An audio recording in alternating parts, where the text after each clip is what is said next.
Who would have thought that escaping the gilded cage of royal life would lead to another kind of trap? The Duke of Sussex now finds himself caught in a security nightmare that apparently keeps him up at night. So much for California dreaming. It has been 14 months since Prince Harry and his father, King Charles, are believed to have met. And now the Duke of Sussex is reportedly suggesting his security battle boils down to preventing him and his wife from quitting as working royals. Prince Harry's unexpected return to the UK for a court hearing may have come as a surprise, but his failure to meet with his cancer-stricken father, King Charles, appears to have not shocked many. Though he requested to stay at a royal residence during a visit, he ultimately chose a hotel, citing security concerns, reportedly leaving the king crushed.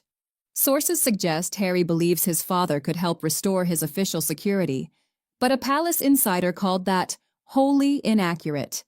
As a last attempt to save his legal battle, it seems Harry's efforts to pin the blame on his father, King Charles, has backfired.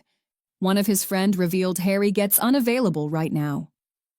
His calls go unnoticed. He is frightened and feels the only person who can do anything about it is his father, highlighting his ongoing fears for his family's safety. His own father and brother have become so exasperated with his various crusades and petulant attitude, they have found it far more cathartic to cut all ties. On any level, this is a sad state of affairs. It's not the fault of King Charles, his father, who he blames for not stepping in and using his influence.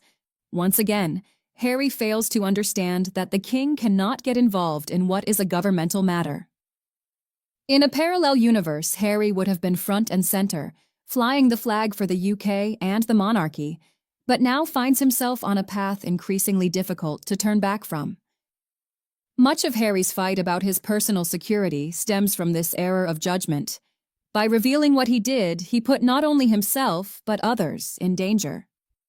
Harry also told the newspapers that people would be shocked by what's being held back, adding that his worst fears have been confirmed by the whole legal disclosure in this case, and that's really sad.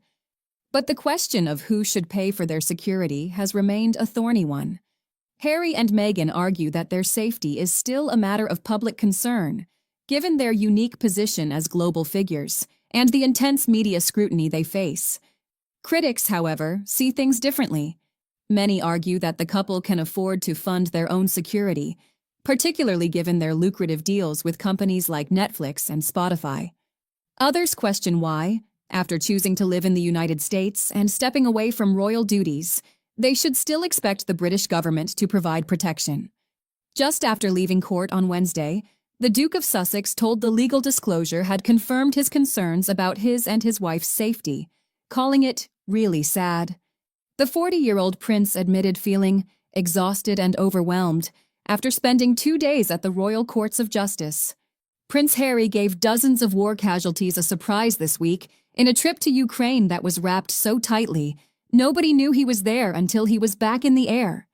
For security reasons, the trip was only announced after Harry, a former British Army captain, had left the conflict-torn nation.